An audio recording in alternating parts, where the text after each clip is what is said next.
The first time she stepped into the recruitment hall, the fluorescent lights buzzed overhead, reflecting sharply off the metal chairs lined in neat rows, each one filled with hopeful faces. Most were young men, their skin smooth and unmarked by time or conflict, their postures either overly stiff or slouched in nervous defiance. Among them, she walked with her head straight, shoulders squared, but the moment the sleeves of her shirt shifted up just slightly, whispers started. They noticed the scars. Thin white lines crisscrossed along her forearm, thicker ridges climbed her neck, and a faded burn mark curved across her jawline like a map etched by fire and survival. Some of the recruits tried to hide their glances, but a few didn't bother. Snickers rose, muffled laughter behind cupped hands, one boy leaning toward another and muttering something about her being damaged goods. She heard every word but didn't flinch. She had lived through worse storms than this, storms that had left her with those very marks, each one carved by fire, shrapnel, or a night where survival was never guaranteed. The sergeant at the desk called out her name with a bored tone, his eyes barely lifting as she handed over her papers. He paused when he saw her file, though, flipping through with a slight frown before raising his gaze. His eyes lingered on the scars, then shifted quickly as though embarrassed to be caught staring. She knew the look, she had seen it too many times. People wanted to know the story, but their curiosity was never about the courage behind it, only about the ugliness it left behind. She kept her hands at her sides, fists lightly clenched, refusing to let her voice shake when she answered each of his questions. The laughter from behind her hadn't stopped, only dulled as if those mocking her were testing the waters, trying to see if they could break her composure. She could have told them everything, the truth about how she had earned each scar. She could have told them about the day she ran into a burning building because a little boy had been trapped inside, how the collapsing ceiling had seared her skin but not her resolve. She could have told them about the roadside bomb that had exploded when she was a volunteer medic overseas, how the shrapnel had nearly ended her life but also fueled her resolve to serve with even greater purpose. But she had learned long ago that telling people the truth rarely mattered, they only believed what fit the picture they had already painted. So she let them laugh, let them whisper, because she knew the only thing that would silence them wasn't words but actions. The medical examiner called her next. She stepped behind the curtain, stripped down to the plain garments they gave, and endured the cold, clinical hands moving across her body, measuring, checking, assessing. The examiner's eyes lingered on her scars too, but this time, there was no ridicule, only a brief sigh, a soft note scribbled onto the clipboard, and a muttered cleared. She dressed again, tucked her chin, and walked out into the room where the recruits waited, their eyes crawling over her as though she was some strange specimen that didn't belong. The laughter flared again when she walked past, louder now, braver because they thought their numbers gave them power. One boy with slick back hair and a grin too wide leaned back in his chair and said, just loud enough for her to hear, "Guess they'll take anyone these days, even patchwork projects." The others chuckled, some trying to mask it with coughs, others not caring. She didn't stop walking, didn't slow, didn't grant them the satisfaction of seeing her react. She remembered her father's voice from long ago, steady and strong. A soldier doesn't waste energy on the barking of dogs. She saves it for the real fight. Those words had carried her through darker nights than this, nights when fear tried to drown her, and she would not abandon them now. They were lined up for the physical test soon after, each recruit given a chance to prove their strength, their speed, their endurance. When her turn came, the laughter dimmed, replaced by curiosity.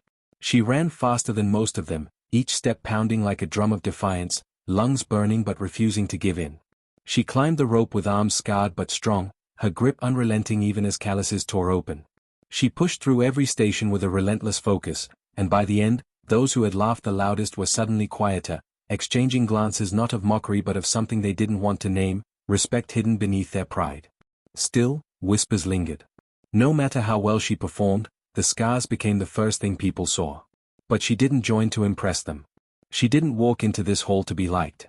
She came for a purpose greater than herself, a promise she had made years ago to those she had lost and those she had saved. When the general finally entered the room, silence cut across the air like a blade.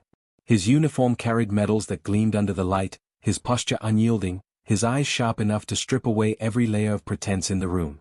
The recruit straightened instantly, nervous energy buzzing around them. He walked down the line slowly, his boots striking the floor in measured steps, gaze moving from one face to the next. When he reached her, he didn't glance at her scars and then look away like the others. No, his eyes locked onto hers, steady and unflinching. For a moment, the entire hall seemed to disappear, silence wrapping around them as though he saw something no one else could. His lips curved ever so slightly, not into a smile of pity but one of recognition. She felt it in her bones, he knew. Somehow, in a way that words couldn't explain, he knew what those scars meant. Not weakness, not shame, but survival, sacrifice, and a strength that could not be measured by smooth skin or perfect form. He nodded once, subtle but deliberate, and the message was clear. He saw her, not as a collection of wounds but as a soldier. The laughter in the room had never mattered less. The recruits were dismissed for the day, scattering in small groups, their laughter and bravado still echoing faintly through the corridors, but none of it touched her now. She walked with calm steps, each movement controlled, her scars hidden once more beneath the long sleeves of her training shirt. She had seen the way the general's eyes had met hers, the unspoken recognition in his nod, and though she didn't let it show on her face, a fire had sparked in her chest. 4 years she had fought battles alone, surrounded by those who questioned her worth, but in that single glance she understood that someone with true authority had seen beyond the surface. That meant more than she would ever admit to the boys who whispered behind her back. Later that evening, when the recruits were confined to the barracks, the air was thick with chatter. Some spoke about their performances during the tests, boasting about their scores, comparing who had run fastest or lifted most. The slick-haired boy from earlier, the one who had mocked her the loudest, was still loud now, but his words had shifted. He didn't mention her scars anymore, though every so often she caught him stealing glances as if trying to solve a puzzle he couldn't quite piece together. Others had noticed her performance too, and though they kept their distance, there was no denying the quiet undercurrent of grudging respect threading through their conversations. She didn't join them, didn't seek their approval. Instead, she sat on the edge of her bunk, her gaze steady on the floor, her thoughts drifting far from the barracks. She thought of her younger brother, the one she had promised to protect on the day their home had burned. She thought of the neighbors who had said she should have saved herself first instead of running back into the flames for the boy down the street. She thought of the years of surgeries and stares, of teachers who doubted she could keep up, of strangers who saw her scars as a brand of failure. Every step she had taken since then had been fueled by one purpose, to prove that she was not broken, that the fire had not consumed her spirit even if it had marked her flesh. She closed her eyes and whispered her brother's name under her breath, a reminder of why she was here. The next morning, the recruits gathered at dawn for field drills. The air was cold, breath visible in white clouds as boots stamped against the frost-bitten ground. The sergeants barked orders, and the recruits stumbled into formations, some still shaking off sleep, others sharp and eager to impress. She moved with practiced precision, her posture straight, eyes forward. Discipline was not new to her, it had been forged in her long nights of recovery, when every movement of her body had been a battle against pain and weakness. Where others were learning resilience for the first time, she had lived it for years. The drills tested every muscle, every ounce of endurance, and she poured herself into them silently, never complaining, never faltering. By midday, sweat plastered hair to foreheads, complaints slipped from dry lips, and fatigue bowed shoulders. Yet she stood tall, breathing heavily but steady, her eyes burning with the same determination that had carried her through fire. The slick-haired boy struggled through the last round of push-ups, arms trembling, face red. When he collapsed, groaning about how impossible the sergeant's standards were, he caught sight of her still pushing, her scars glistening faintly with sweat, unrelenting as if pain was an old friend she had learned to live with. He looked away quickly, but the silence from his lips afterward was louder than all his previous jeers. She noticed it but gave no sign, because she didn't need his silence to validate her. What mattered was the voice that carried across the field when the general arrived once more, watching from a distance as the recruits were tested. He observed without speaking at first, his presence enough to sharpen the performance of every recruit. Then, when the exercises ended, he addressed them, his voice carrying authority that resonated in their chests. He spoke about discipline, sacrifice, and the meaning of service. His eyes swept across the line, pausing briefly on her again, just enough that she felt the weight of his recognition once more. This time, though, she thought she saw something else, a flicker of memory, perhaps, as though her scars reminded him of something from his own past. She didn't know his story yet, but she felt the connection deepen.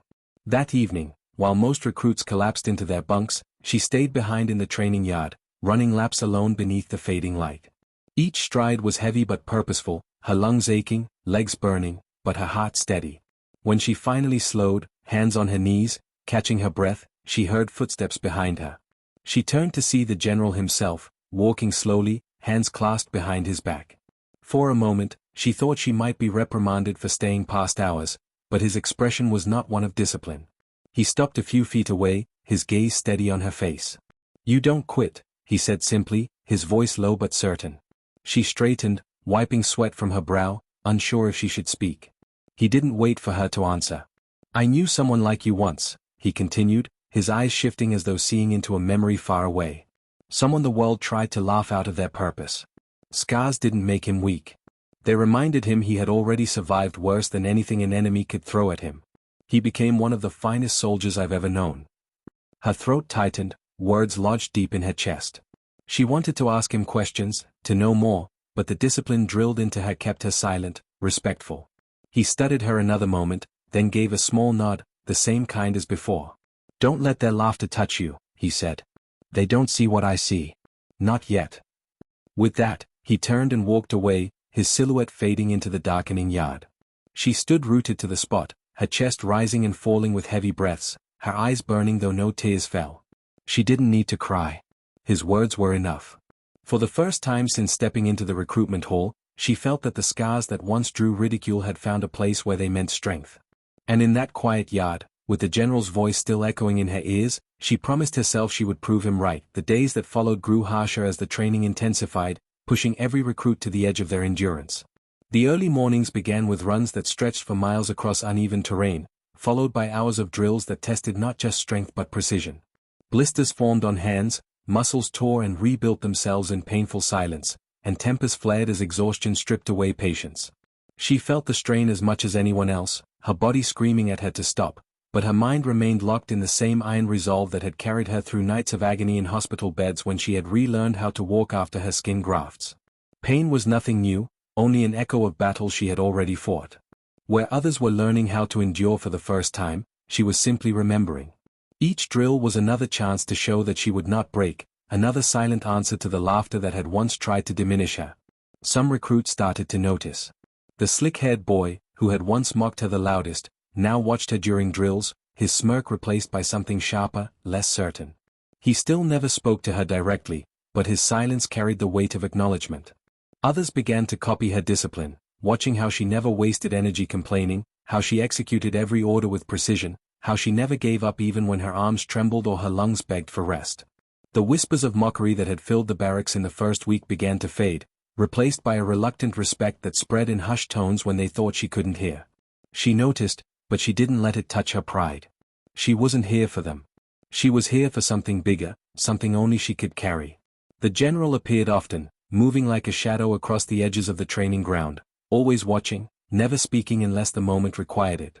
His eyes would sweep the line, sharp and unwavering, but every time they passed over her, there was a pause. He didn't smile, didn't show favoritism, but she could feel the weight of his recognition each time. It was a reminder, a silent agreement between them, that she was seen not for her scars but for her endurance. She clung to that recognition in the hardest moments, when her body faltered and she had to push herself further than she thought possible. One morning, the recruits were marched to the obstacle course, a twisted stretch of mud pits, high walls, ropes, and barbed wire. Meant to strip away every ounce of pride and expose raw determination. The sergeant barked that this would separate those who truly belonged from those who only thought they did. They were given no time to prepare, only ordered to move. She charged forward with the others, mud sucking at her boots, icy water biting her legs as she crawled under wire, grit scratching her palms raw. She pulled herself over walls, swung across ropes, her breath coming in short bursts, but her rhythm never broke. Behind her, recruits stumbled, cursed, fell into the mud, some helped each other while others only looked out for themselves. When she reached the last wall, higher than the rest, slick with water, she dug her scarred hands into the wood and pulled, her muscles screaming but her will unyielding. She reached the top and heaved herself over, hitting the ground with a thud, rolling back to her feet before sprinting the last stretch. She crossed the line near the front, her chest heaving, sweat and mud mixing across her skin. The general was there, arms crossed, his expression unreadable. His eyes met hers for the briefest second, and though no words passed his lips, she understood the message again. He saw her. The rest of the recruits trickled in, panting, stumbling, some collapsing into the mud. The slick-haired boy barely dragged himself over the final wall, falling flat into the muck, but even as he lay gasping, his eyes shifted toward her, watching her stand tall despite the weight of exhaustion. For the first time, his gaze didn't hold ridicule but something else entirely, something almost like envy. That night, the barracks were quieter. Fatigue silenced most conversations, but she lay awake staring at the ceiling, the echoes of the general's voice from the training yard still resonating in her mind. She replayed his words, "Don't let their laughter touch you. They don't see what I see. Not yet." Over and over, as if engraving them into her soul. She thought again of her brother, of the boy she had carried from the flames, his weight heavy in her arms as the house collapsed behind them. She had never forgotten the smell of smoke, the sound of his cries, the searing heat that burned her skin. But she had also never forgotten the relief in his eyes when he realized he was safe. That memory, both painful and sacred, became her anchor. She whispered his name again into the still air and promised him silently that she would not falter. The next day brought a new trial. They were sent on a long march through rugged terrain, packs strapped heavy to their backs, weapons weighing down their shoulders. The sun beat mercilessly overhead, the dust of the path choking their throats. Hours dragged into what felt like an eternity, and one by one, recruits began to falter. Some stumbled, some begged for rest, others cursed the sergeants under their breath. She kept walking, her steps steady, each stride a rhythm against the ache in her legs. She knew the feeling of carrying weight until her body screamed. She had carried her brother for nearly a mile that night, lungs burning, arms trembling, but never letting him go. Compared to that, this was nothing but another march forward. Halfway through, the slick-haired boy collapsed, dropping to his knees, gasping for air. The sergeant barked at him to get up, his voice merciless, but his legs trembled too hard to obey. Others passed him without a glance, focused on their own survival. She hesitated only a moment before stepping out of line, grabbing his arm, and pulling him to his feet. He protested, muttering that he didn't need her help, but his weight leaned heavily against her as they pushed forward. She didn't answer, didn't waste breath on arguments. She only kept moving, half dragging him until his legs found rhythm again. When they finally reached the end of the march, both of them stumbled into the camp, drenched in sweat, but upright. The boy looked at her, his face pale, his pride clearly wounded, but his eyes no longer carried mockery. The general had been watching. He didn't say anything in front of the others, but as she passed, his gaze lingered, and she knew he had seen what she did. Not just endurance, but strength of spirit, the kind that lifted others when they could not stand. And in that moment, she felt the weight of her scars grow lighter, because for the first time, they seemed to mean something more than survival. They meant she could lead. The weeks blurred into each other, a relentless cycle of drills, marches, and tests that stripped the recruits down to their rawest selves. Some who had arrived with swagger and easy laughter now moved with quiet humility, their pride buried under exhaustion. Others began to crumble, their confidence shattering in the face of demands they had never imagined. She endured, scarred hands gripping rifles, mud clinging to her boots, lungs burning with each dawn run, yet she never once let herself collapse. Her silence became its own kind of voice, a steady reminder that true strength did not need to announce itself. The slick-haired boy who once mocked her now often marched beside her, his earlier jeers swallowed into respect he didn't quite know how to express. He had learned through her actions that scars did not equal weakness, and though his pride kept him from saying the words, the change in his eyes was enough. One afternoon, after another grueling day, the general called her name directly, his voice cutting through the murmur of the recruits like a blade. She stepped forward without hesitation, her posture straight, heart pounding but face calm. He didn't explain why he had summoned her, he only ordered her to follow. The other recruits watched with wide eyes, some whispering, others silent with speculation, as she disappeared with him beyond the training grounds. They walked in silence until they reached a quieter field at the edge of the camp, where the sun cast long shadows over the grass. The general stopped, turning to face her fully, his eyes searching hers with that same intensity she had come to know. "You've carried yourself with discipline," he said, his voice steady but heavy. "But discipline alone is not enough for what lies ahead. A soldier needs more than strength and endurance. A soldier needs clarity, purpose, and the ability to lead even when the world laughs in his or her face." He paused, as if weighing his next words carefully. "Tell me, why are you here?" The question pierced deeper than any blade. For a moment, she thought of all the simple answers she could give, the desire to serve, the call to duty, the need for a career. But those were surface truths, easy masks to wear. The real answer burned deeper, tied to memories she had never spoken aloud in this place. She thought of her brother's small hand clutching hers in the fire, the weight of his body against her arms as she carried him through smoke and flame. She thought of the screams, the heat, the searing pain that had scarred her for life, and the quiet promise she had made in the ashes, that she would never let anyone else feel alone in their fight for survival. Her throat tightened, but she forced her voice steady. "I'm here because I've already survived worse than this," she said quietly. And because I don't want anyone else to face their worst moments alone.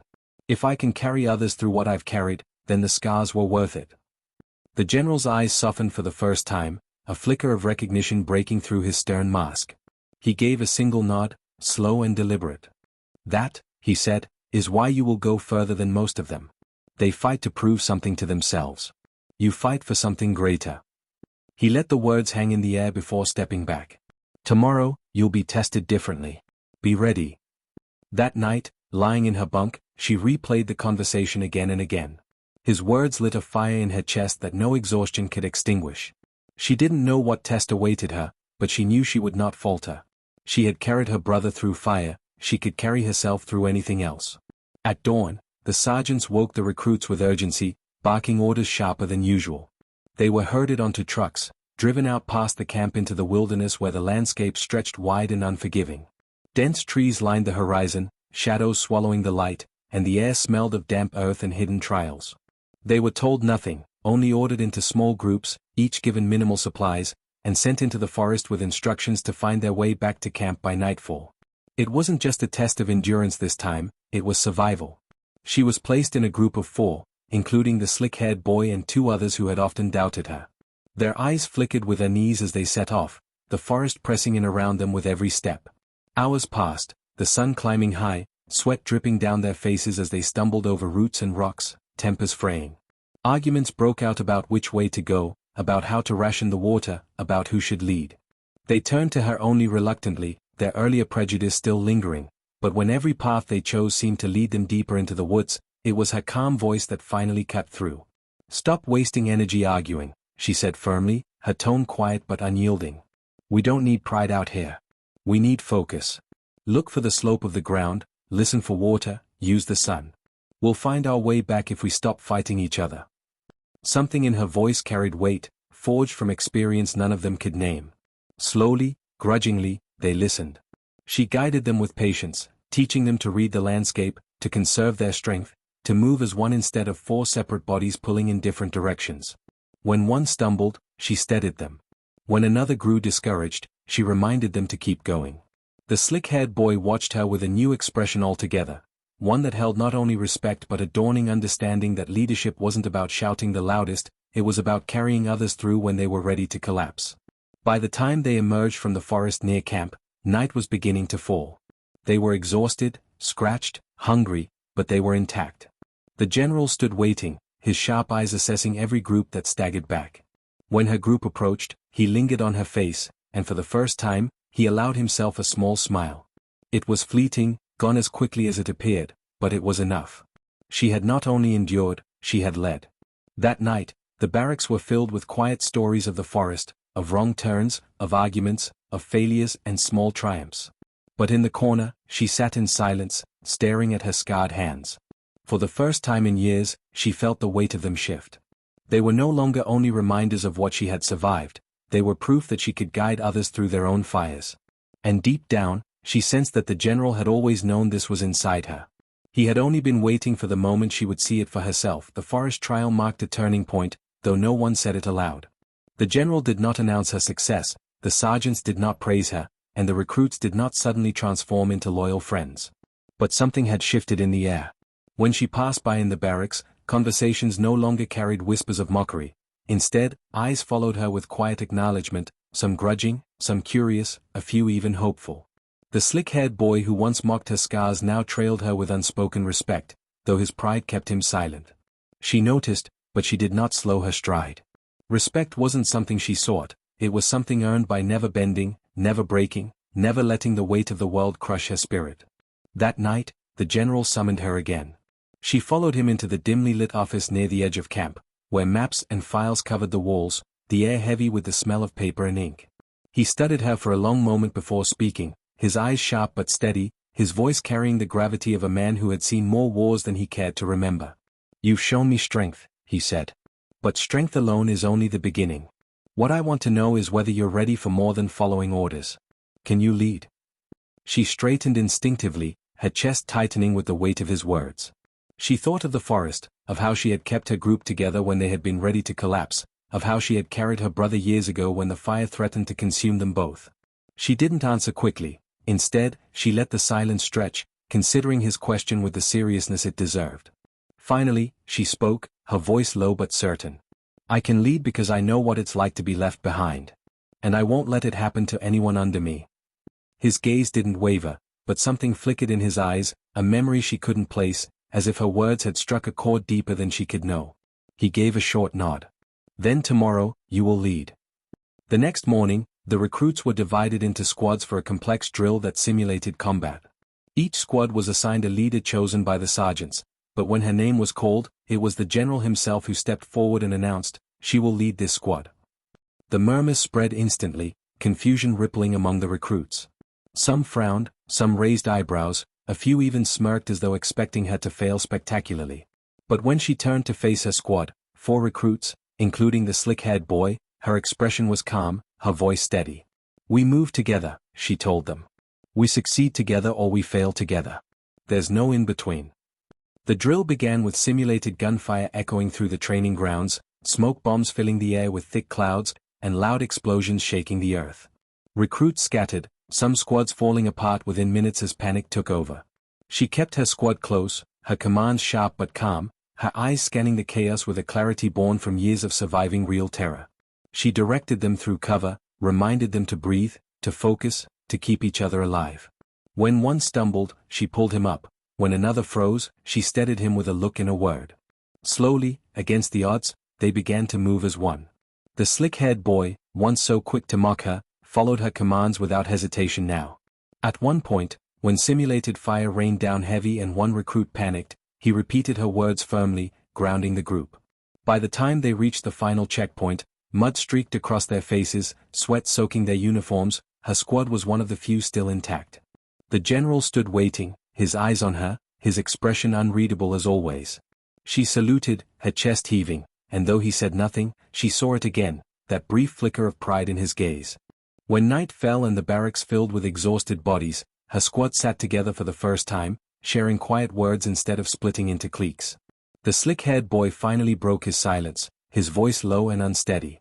"I was wrong about you," he muttered, not meeting her eyes. "Those scars, they don't mean weakness. They mean you've already been through hell and came back standing." She didn't answer, didn't need to. The fact that he had said the words aloud was enough. She lay awake later, staring at the ceiling, her thoughts drifting to the general. Why had he chosen her? Why did he seem to recognize her pain as if it was familiar to him? She had questions she dared not ask, but the sense of connection grew stronger with each day. The following week, the general pushed the recruits harder than ever, but he set her apart. When others trained as squads, he sent her alone into grueling endurance runs, extra drills, and tactical exercises designed to break the mind as much as the body. It wasn't favoritism, if anything, it was harsher. Yet she never refused, never questioned. She took every challenge and met it head-on, her determination sharpening like steel under fire. The recruits noticed. Some whispered that she was being singled out, others speculated she was destined for something beyond the rest. Whatever they thought, they no longer mocked her. One evening, after a particularly brutal day, the general approached her as she sat alone on the edge of the training yard, her arms trembling from exhaustion, sweat dripping down her face. He stood beside her silently for a moment before speaking. "You remind me of someone I once knew," he said quietly. "A soldier who carried scars no one could understand. The world doubted him, too, but he became a leader others would follow into the fire itself. I see the same in you." She looked at him then, truly looked, and in his eyes she saw not just authority but an old wound, a grief hidden beneath years of command. She wanted to ask who the soldier was, what had happened, but she held her tongue. She knew he would tell her only when he was ready. Instead, she nodded, her voice steady despite the ache in her body. "Then I'll prove you right." His lips curved in the faintest shadow of a smile, gone almost before it appeared, and he turned to leave. But his words lingered in her chest like a promise, fueling the fire that had carried her this far. She would not let him down. She would not let herself down. For every laugh she had endured, for every stare, for every night she had whispered her brother's name into the dark, she would rise higher. She had found someone who truly saw her, and that was enough to carry her further than she had ever believed possible. The camp had changed. It wasn't obvious at first, not in the sharp commands of the sergeants or the endless drills that left the recruits gasping in the dirt, but in the way people carried themselves when she walked past. Where once there had been whispers and laughter, now there was space, respect earned not by demanding it but by living it. Even the slick-haired boy who had made her first days unbearable now seemed to orbit her presence differently, as though he had come to depend on the steadiness she carried like a shield. Yet despite the subtle shift among the recruits, her eyes kept returning to the figure of the general, the man whose silent recognition had ignited this entire path. He watched her constantly, not with indulgence or favoritism but with expectation, as if he was measuring every choice she made against something only he knew. Her special assignments grew harsher with each passing week. While the others trained in groups, she was pulled aside to carry heavier packs, to run longer distances, to navigate terrain alone with nothing but a compass and her will. At night, when the others collapsed into their bunks, she often remained awake, tracing the jagged lines of her scars with her fingertips and wondering what exactly he saw in her that no one else did. The question haunted her, but it also pushed her forward. If he believed she could carry more, then she would. One evening, after a particularly brutal day of endurance trials, the general summoned her once again to his office. The air inside was thick with the scent of old leather and maps stained by years of use. He didn't speak at first, only handed her a folder. Inside was a photograph, black and white, slightly faded. A man stood in uniform, his face sharp and proud, but his arms and neck bore scars as raw as hers. She looked up, surprised, but the general's eyes were steady. "That was my brother," he said, his voice lower than she had ever heard it. "He carried marks the world never forgave him for. They mocked him, doubted him, told him he was broken. But he fought harder than anyone, and when the time came, he led men through battles no one else could survive. He died with honor, but to this day, most remember him only for the scars. I will not let the world make that mistake again." The weight of his words struck her deeper than she expected. Suddenly his recognition of her made sense, the way his eyes had lingered on her the first day, the way he tested her more harshly than the others.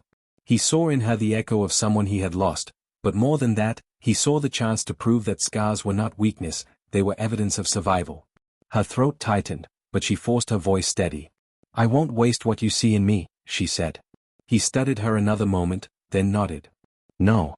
You won't." From that day forward, his training of her became more direct, no longer hidden in subtle tests but openly shaping her. He threw her into leadership roles again and again, not giving her the chance to hide in the ranks. She learned to make decisions quickly, to steady others when fear threatened to undo them, to carry the burden of responsibility without letting it crush her. The recruits who once mocked her now leaned on her, some openly, others quietly in the shadows, but the shift was undeniable. They had seen her carry them through the forest, through the combat drills, through the endless marches, and now they looked to her when things grew difficult. She hadn't asked for it, hadn't sought it, but leadership had found her. The slick-haired boy changed the most. Where once his laughter had been cruel, now it was absent, replaced by a quiet attentiveness to her words. He began following her example, carrying himself with more discipline, pushing himself harder, even standing up for her when others grumbled about the general's favoritism. One night, as they sat in the barracks after lights out, he whispered across the dark, his voice stripped of arrogance. "I never understood before. I thought scars meant someone had already lost. But you've made me see they mean you've already survived." She didn't answer, but his words stayed with her, a small proof that even those who had once torn her down could be changed by her example. The general, meanwhile, continued to watch her with that same intensity, but now there was something else in his gaze too, hope. She began to sense that he wasn't just shaping her for herself but for something larger, something beyond the training grounds. It made her wonder what lay ahead, what battles he was preparing her for that none of the others seemed to know about. One late afternoon, after a day of tactical drills, he pulled her aside once more. The sun was sinking, painting the camp in hues of gold and fire, and the air carried the quiet of recruits too exhausted to chatter. He stood with his hands behind his back, staring out at the horizon before speaking. "You remind me not just of my brother," he said, his voice carrying both strength and sorrow, "but of what this uniform is supposed to mean. Not pride, not medals, not empty words. It's supposed to mean carrying others when they can't carry themselves. You already know that, because you've lived it. That's why I push you. Not because of your scars, but because you understand what they mean." She stood beside him in silence, the weight of his words settling into her bones. For the first time in her life, someone had spoken of her scars not as shame, not as weakness, not even as inspiration for pity, but as proof of her capacity to lead. She felt the sting of tears at the corners of her eyes, but she held them back. She would not cry here, not in front of him. Instead, she squared her shoulders and said softly, then I'll carry as far as I have to. He looked at her then, really looked, and for a brief second, she thought she saw pride in his eyes, the kind of pride that no medal could capture. That night, as she lay in her bunk, she thought not of the laughter she had endured or the stares she had suffered, but of the path ahead. The general was shaping her into something more than a soldier, he was shaping her into a leader, someone who could carry others through their own fires. And though the journey ahead was still uncertain, she no longer feared it. For the first time since she had stepped into the recruitment hall, she felt that her scars were not chains but wings, carved by survival, ready to carry her into battles yet to come. The first real test came without warning. It was just after dawn when the alarm blared through the camp, sharp and urgent, cutting through the half-sleep of the recruits like a blade. They had grown used to drills, to sudden shouts and sirens designed to keep them sharp, but there was something different in the tone of this alarm, something raw and unsettled. The sergeants barked orders, driving everyone into formation, their eyes sharper than usual, their movements brisk. She fell into line with the others, heart pounding, her mind already racing. The general appeared a moment later, his uniform immaculate despite the chaos, his expression grim. "This is not a drill," he announced, his voice carrying across the ranks with the kind of weight that silenced even the murmurs of the most restless recruits. "An incident has occurred near the supply convoy. Your orders are simple: move as a unit, secure the perimeter, and protect each other. Anyone who breaks formation will answer to me." The recruits shifted uneasily, glancing at one another, the reality of his words sinking in.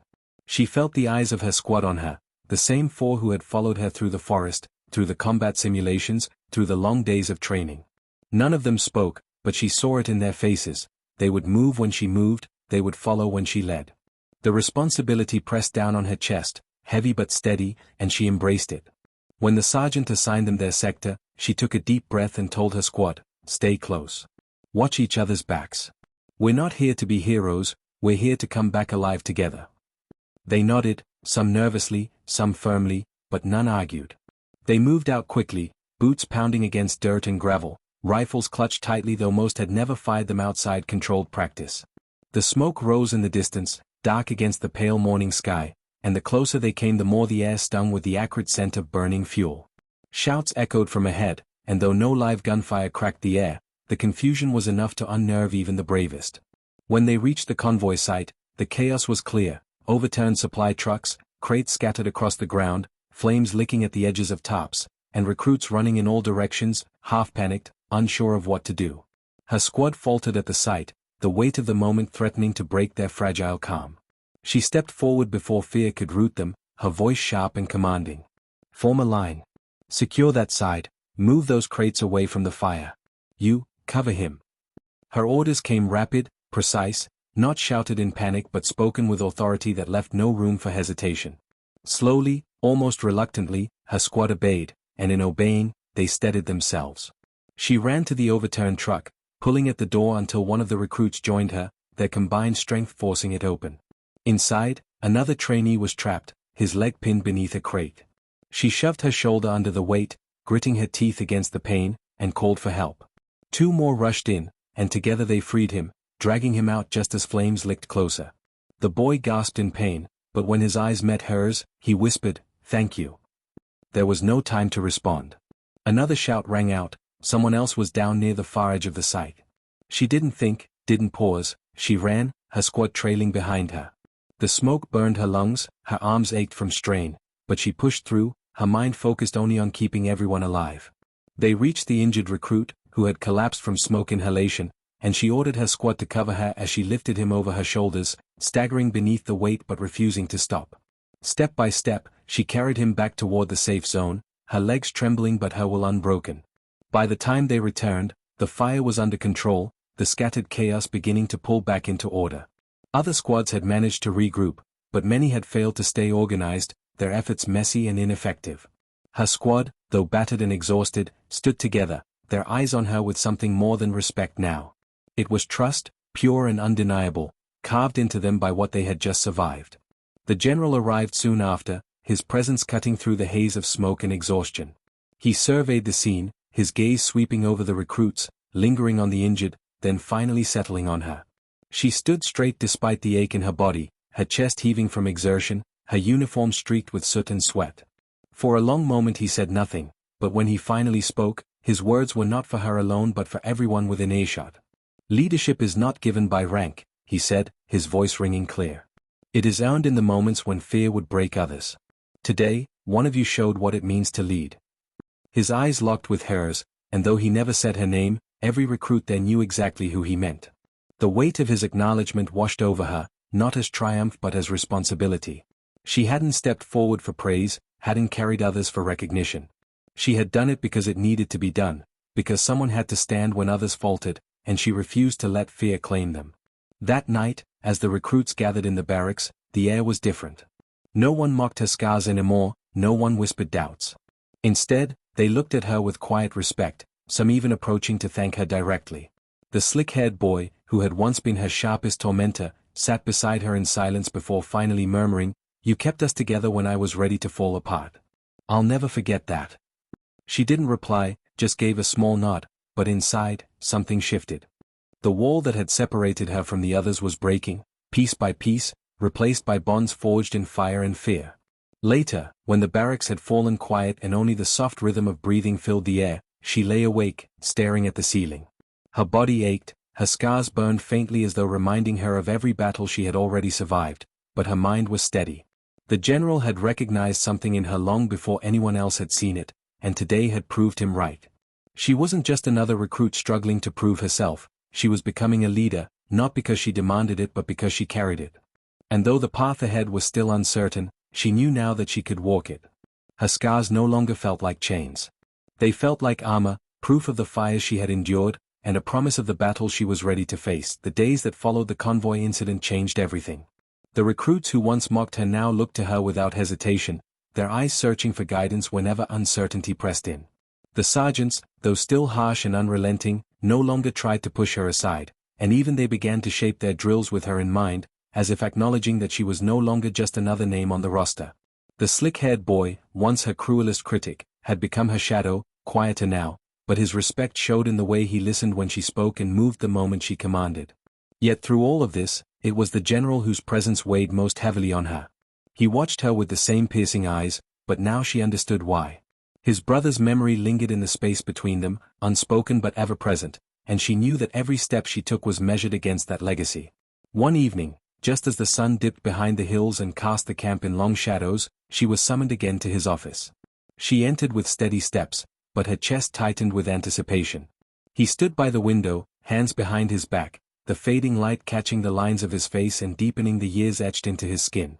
For a long while, he said nothing, only stared out at the horizon. Finally, he spoke, his voice low, almost weary. "You've come further than most thought possible. But the hardest part is not proving yourself. It's carrying others when they begin to falter. Are you ready for that weight?" She thought of the convoy, of the boy she had carried through smoke and fire, of the squad that had followed her through chaos without question. Her scars burned faintly, but instead of shame they filled her with strength. "I've already carried it," she replied softly. "And I'll carry it again if I have to." He turned then, his eyes narrowing, searching her face for any sign of hesitation. Finding none, he gave a slow nod. "Then you're ready." He moved to his desk, pulled open a drawer, and set down a small box. Inside was a pin, simple yet gleaming, the insignia of leadership reserved only for those chosen to guide others. He did not hand it to her. Instead, he pushed the box across the desk. "This is not a reward. It is a burden. Once you take it, you will never be the same. Every mistake your squad makes will be yours to answer for. Every life you save or lose will weigh on you. Understand that before you accept it." She looked at the pin, her reflection faintly glimmering in its surface. She thought of her brother, of how she had carried him from the fire that left her scarred, of how she had promised herself never to let anyone else be abandoned. She thought of the general's brother, of the man who had borne scars the world refused to forgive. And she thought of the recruits who now watched her with trust instead of ridicule. Slowly, she reached out, her fingers closing around the box. "I accept." For the first time since she had met him, the general's expression softened into something like pride. It was fleeting, gone in an instant, but she saw it and carried it with her. "Then from this moment forward, they are yours," he said firmly. "Lead them well." The days after she received the insignia were harder than ever. The sergeants seemed determined to break her, driving her squad into relentless drills that tested their limits. But now, when exhaustion threatened to pull them apart, they looked to her, and she stood firm, steadying them with words and presence. She no longer had to shout or demand. Her strength was quiet, but it was unshakable, and it held them together. Even when mistakes happened, when tempers flared or fear crept in, she bore it calmly, shouldering the responsibility without complaint. Slowly, the squad transformed. They no longer acted as individuals thrown together by chance. They moved as one, bound by trust, their respect for her unspoken but undeniable. One night, after another grueling day, she found herself walking near the edge of camp. The stars stretched wide overhead, and for the first time in years, she felt their quiet comfort. The general appeared beside her, silent at first, then speaking softly. "Do you know why I chose you from the beginning?" She shook her head, unsure if she even wanted to know. He exhaled slowly, the sound heavy with memory. "It wasn't just your scars. It was the way you carried them. The others saw marks of weakness, but I saw survival. You reminded me of my brother, yes, but more than that, you reminded me of something I thought was gone, the kind of strength that doesn't need medals or applause, only purpose. That's what this place needs. That's what these recruits need. And that's why I pushed you." His words sank deep, filling the spaces inside her that had once been carved out by doubt and ridicule. For so long she had believed her scars defined her as broken, a reminder of what she had lost. But now she saw them for what they truly were, proof that she had endured, that she had carried others when no one else could, that she had survived when the world would have left her behind. She turned to him then, her voice quiet but steady. "I'll make sure your brother's legacy isn't forgotten." He looked at her for a long moment, the weight of his grief and hope mingling in his eyes, then gave a single nod. "I believe you will." Weeks later, the final evaluation came. The recruits were sent on one last trial, a grueling march through unfamiliar terrain with limited supplies, meant to test not just endurance but unity. Many squads faltered, their leaders unable to keep them together. But hers did not. When the road grew harsh, she lifted their spirits. When supplies dwindled, she rationed fairly. When fear threatened to break them, she steadied them with her presence. They finished not the fastest, not the strongest, but the most intact. Every single one of them crossed the line together. When they returned to camp, the general addressed them all. His voice was clear, his expression firm, but his eyes carried that flicker of pride she had come to recognize. "What I saw out there was not perfection," he said. "It was something better. It was leadership, born not of rank or command, but of trust. Remember this, scars do not mark the weak. They mark the ones who stood, who endured, who carried others when no one else could." His gaze lingered on her, and in that moment, she knew she had not just earned his respect but had become part of something larger, a legacy of strength carried forward through fire and pain.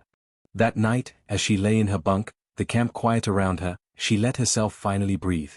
She thought of the girl who had walked into recruitment mocked and doubted, her scars a target for laughter. She thought of the battles she had fought since then, both within and without. And she thought of the general, of his brother, of the bond forged between them through wounds the world could not understand. Her scars no longer felt heavy.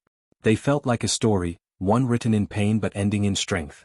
And for the first time, she smiled in the dark, not with triumph but with peace, knowing she had become exactly who she was meant to be. The end.